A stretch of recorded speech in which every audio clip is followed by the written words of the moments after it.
Welcome back to Bring It Home, the podcast about American reindustrialization. I'm JP Hampstead, your co-host, and I'm here today with Blake Scholl, the CEO of Boom Supersonic, a company that's building the first commercial supersonic plane in the world since the Concorde, and which has just completed its first supersonic flight. Blake, welcome back to the show. Good to see you, JP. Thank you for having me. So I'm imagining this conversation is just hearing the story of this historic flight from your perspective. We can go ahead and get started maybe with just a description of the XB-1 demonstrator aircraft and maybe also the pilot as well. Mm-hmm. So to put all of this in a little bit of context, our goal, for anybody who's not been following the story, our goal at Boom has been to bring back supersonic passenger flight, to do it the American way, and ultimately make it possible for just about anybody to benefit from significantly faster travel. And so our first step was building a 1/3 scale prototype for the Overture airliner, and that's what we call XB-1. And XB-1 is the first ever supersonic jet built outside of a government. It's the first ever civil supersonic jet made in America, and it is the first civil aircraft to break the sound barrier since Concorde. So there's a lot of firsts there. And last week we also added one more, which is we've cracked sonic boom, and it's also the first to demonstrate boomless supersonic flight. And we'll get into that and why that's so important. But can you talk a little bit about the pilot, Tristan Brandenburg? Yeah, so Tristan Brandenburg, call sign Geppetto, is a really special human. I think there's a reason why history remembers pilots. There's a reason why everybody knows Chuck Yeager's name. And that's because while everyone working on this, we're invested in it, nobody's invested like the pilots are. And, someone like Geppetto, he's demonstrated the courage to go get in a brand new airplane and to do with it things that's never done before. And Geppetto's an accomplished naval test pilot. He's a Top Gun adversary pilot. And he's flown every flight of XB-1 since its second flight as our chief test pilot. So he's calm, cool, collected. But before XB-1 broke the sound barrier for the first time, he told me he was more nervous about the press conference than about the flight. And so he's done now both supersonic sorties on XB-1. He's broken the sound barrier a total of 6 times. And on that second supersonic sortie, what we were going for is to capture what's called a Schlieren image, which is this sort of sophisticated photography technique that you can use to make the shock waves actually visible. And so you can get these incredible pictures. But to do it, you have to be going supersonic in a patch of the sky, plus or minus 250 feet, at a point in time, plus or minus about a second and a half. And so it requires insanely precise flying. And as of this recording, we haven't released the image yet, but what I can say is we got it.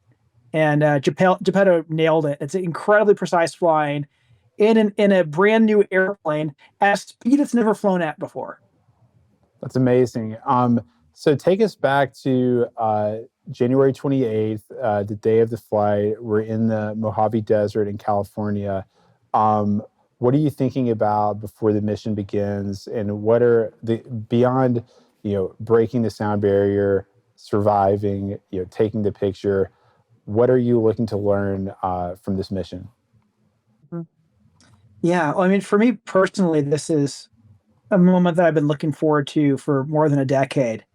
And I got up that morning and I looked at the weather, and the winds were good, the temperatures were good, but there was cloud cover, and there was a chance we were going to have to scrub just for weather conditions. I remember being in the hangar, and it's all set up for the pomp and circumstance of a historic milestone. There were like a dozen different camera crews there. There are a whole bunch of people that have come to see it. And I'm thinking, like, boy, is this actually going to happen? And there's a moment where I look outside the hangar and the clouds are starting to part. And at the same time, the flight test team came out of their brief and they started getting the airplane ready to pull out of the hangar. And that was, for me, that was a sign that they made the go decision.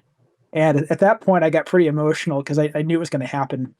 But the point of that first supersonic flight, first and foremost, was to demonstrate that we had learned 100% of what it takes to fly a human piloted supersonic jet past the sound barrier with technology that can scale build an airliner that anybody can fly on. And so that was really the major objective. A minor objective is that we had forecast that we knew how to do this without a sonic boom, and we wanted to confirm that really worked, and it did. So the airplane has left the hangar. It's getting ready to take off. From what I understand, it flew a kind of an out and back flight, breaking the sound barrier on the way back. Let's dig into that flight.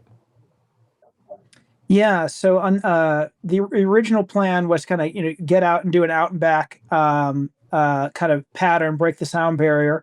But it turns out we actually ended up breaking the sound barrier 3 times. So there were two separate out and backs, three total supersonic sorties. And that was, it gave us a chance to kind of do it repeatedly, demonstrate that it worked repeatedly, and to gather even more data. And so we did those, we did those 3 breaking through Mach 1s. And then, and we did that with 2 other airplanes kind of in close formation, a Mirage that was equipped with basically stereo IMAX cameras that should get us some really amazing footage, as well as a T-38 equipped with Starlink that was enabling us to give a live stream such that anybody around the world watched as it was happening. And a few weeks prior, the XB-1 had done a test flight that got to, call it Mach 0.95 or something like that. What's the sort of significance of the sound barrier? What happens to an airframe at that speed in the atmosphere that makes it such a significant threshold to cross? Yeah, so there is I appreciate you're asking that question because it's the best question that nobody ever asks. Nobody ever says, "What in the world does the speed of sound have to do with an airplane?" And to unpack it a little bit, the speed of sound is the speed at which pressure waves move in air. And of course, airplanes are all about shaping and creating pressures. And so when you are subsonic, what that means is every time the airplane moves, it creates a pressure wave that goes faster than the airplane. So if you think about it from the perspective of the nose of the airplane, it's flying along, and there is a pressure wave that comes off the nose that goes ahead of the airplane. Yeah. So you could kind of think of it as saying, "Hey, air, I'm coming. Start getting out of the way." And but when you are supersonic, the airplane is now outrunning the pressure wave. And this is why it is a very discrete point at which physics change. And now the airplane is crashing into the air before the air knows it's coming. And that's what creates shock waves. That's what gives rise to sonic boom. And that's what gives rise to a whole bunch of aerodynamics that change around Mach 1.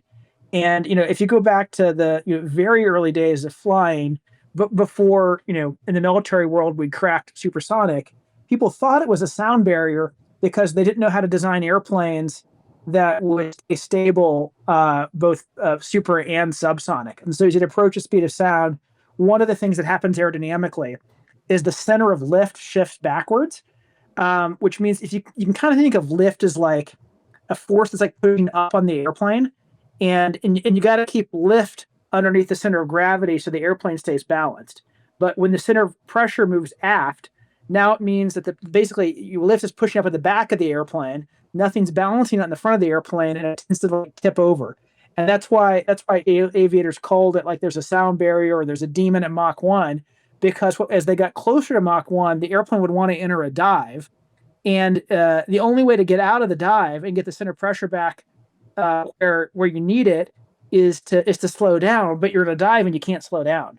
And so, obviously this is something that was really cracked in the 40s and 50s on military airplanes of, how you make the aerodynamics work such that You can fly supersonic or subsonic and not really notice it. And that's exactly what we were able to do on XB1.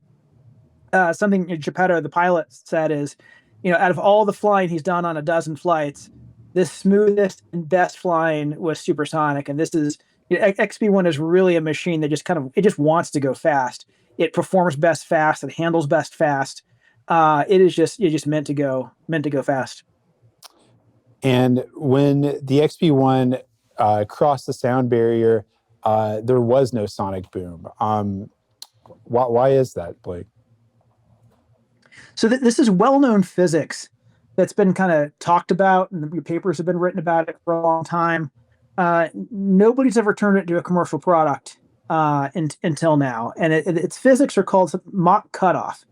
And what basically happens is the boom comes off the airplane, and as it goes through the atmosphere, it makes a U-turn, and it goes back up to space before it ever touches the ground. So nobody in the ground ever hears it. It like reflects off of a certain layer of air or something like that. Technically, it's refraction, not reflection. The best metaphor, I think we've all seen that like middle school science experiment where you get a glass of water and you drop a pencil in the glass of water. The pencil looks broken. Yeah. And the reason it looks broken is because the light waves bend as they go through the glass and water, and they refract. And they refract because the speed of light is different in water and glass than it is in air. And so sound has actually the same physics. It bends or refracts whenever it goes into something with a different speed of sound. And something a lot of people don't realize is speed of sound is not the same everywhere. It's actually a function of temperature. And of course, temperature is not the same everywhere. It's colder above and it's warmer below. And so what that means is the boom basically bends towards colder temperatures. It means it bends upward. And so it makes a U shape. And the art to doing this is to fly at the right speed such that the angle of that U is pretty shallow. If you send it sharply down, it's going to hit the ground. If you send it shallow, it has a chance to turn around. And then the airplane has to be high enough that the bottom of the U never touches the ground. And so that's what boomless cruise is.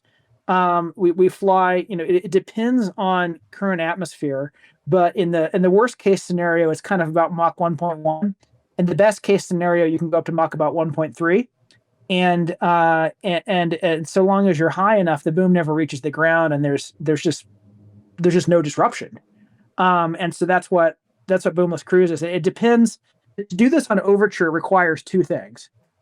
One is it requires our own Symphony engines, which have enough engine power to break the sound barrier at a high enough altitude that the airplane is high enough that the bottom of the U doesn't touch the ground. Another thing is it requires an advanced autopilot, because the fastest quiet speed varies with weather. And so you have to equip the airplane with real-time weather sensors, and then an autopilot. The autopilot will basically have a quiet mode. And in quiet mode, it'll fly the fastest speed it can fly for the current weather conditions, such that nobody on the ground hears anything. That's incredible. And of course, the sonic boom is one of the reasons why supersonic flight over the continental United States has been prohibited for decades. I guess due to like noise pollution or whatever. But yeah, I think there's a little bit more to that story. The noise reg got, sorry, not the noise reg. It should have been a noise reg. So Federal Aviation Regulations 14 CFR 91817 is, I think, just one of the dumbest regulations in the history of regulation. It says thou shalt not exceed Mach 1. What it should say is thou shalt not make bad sounds. And this was something that's put in place before Concorde ever came to market, after the American Concorde competitor was canceled.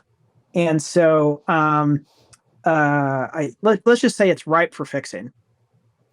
That's good to hear. So one more question just about what we learned from this flight. What was the data that you gathered? Did anything surprise you? And what's the biggest takeaway in terms of the future development of the Overture? So we've learned so much throughout the entire design, build, flight test of XB1. It's allowed us to update the design of Overture just to make it better, to make it more efficient, to make it more pragmatic. We didn't learn anything terribly surprising on those last two supersonic flights. By and large, the airplane did exactly what we thought it would. But right around the speed of sound, that's where the physics are hardest to predict in simulation, and where wind tunnel data is the least representative of flight conditions. So at this point, we now have the only actual flight database of a supersonic transport airplane, and that is enormously valuable data as we go off and develop Overture. But actually, more important than the database, and more important than the airplane in the hangar, is the knowledge and the minds of the men and women who did this. And we've learned what it takes to do a supersonic civil airplane. We did it with just 50 people. We know how to do it efficiently. We know how to do it for about an order of magnitude less money than anyone else has ever spent to do this. And so the most prized asset is actually, it's in this building. It's the people that did this. And now that they've done XB1, it's full steam ahead on the Overture airliner. Blake, you told me before this show that the week after the supersonic flights were surreal for you, and you actually ended up in the Oval Office of the White House. Can you tell us what that experience was like? It was pretty surreal for me. On Monday, we broke the sound barrier and announced boomless cruise. Monday afternoon, Elon publicly endorsed repealing the speed limit and fixing that regulation. 24 hours later, I was invited to a meeting at the White House. I wasn't quite in the Oval Office. I think I was one room over. And by Thursday, we'd managed to get a model of the Overture airplane into the Oval Office with the president. So, kind of but even more exciting than that is I spent time on the Hill as well. And what I'm seeing is there is just broad bipartisan support for supersonic flight. This is in a world where so many things are partisan. Supersonic is something that everybody can get excited about. And now that the idea of doing this, without boom being a problem, is not just theoretical. We've actually done it, and we've done it 6 times. My sense is that we've the doors are now wide open, and that it's broadly there's consensus. It's time to fix the policy, and it's time to permit supersonic flight over land. And what that means is, originally Overture was designed for international flying, but now we can do domestic too. And that means you could leave DC at 8 a.m. and you can land in LA at 8:30 a.m. And that's just, it just completely changes what you can do in a day. And there are, you can always get more gas, but you can't get more time. And this is something just a lot of people are very excited to get to market as quickly as we can. That's incredible. As we wrap up, Blake, what are the next steps for Boom Supersonic? Well, we took a moment to celebrate, but then it's back to work. And so we're taking everything we've learned on XB1 and we're scaling it up. The next thing you'll see tangibly is our full-scale Symphony engine is literally in the manufacturing process now. Our goal is to make thrust with that around the end of the year. And then next year, we'll start assembling the first Overture. Our goal is to put it in the skies by the end of 28 and have it ready for passengers by the end of 29. So there is no shortage of challenge between us and that finish line. There's a lot of hard work. There's a lot of hard engineering still to be done. But as I sort of reflect on it, we've now demonstrated we can do this. As we kind of look across what's going on, at Boeing, it's really sad, right? Like, that company hasn't launched an all new airliner in more than 20 years. And even the tweaked products aren't working. We look across the Pacific, China's shipping a 737 clone today. They're working on a 787 clone, and they're working on high speed. And unless we do something differently in America, around the rest of the world, people are going to be flying on Chinese knockoff airplanes in the not too distant future. And I think we can't let that happen. And the way we prevent that is we ensure that the future of commercial airplanes are invented, built, manufactured in America.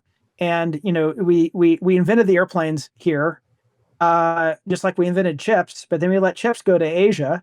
Now it's hard to get them back. We invented airplanes in America. We can't let them leave. It's really hard to get them back once we let it leave. And so we just got to keep moving quickly, and build the future here. Blake, congratulations on making history, and thanks again for coming back on the show. Appreciate you, JP. Thanks for having me.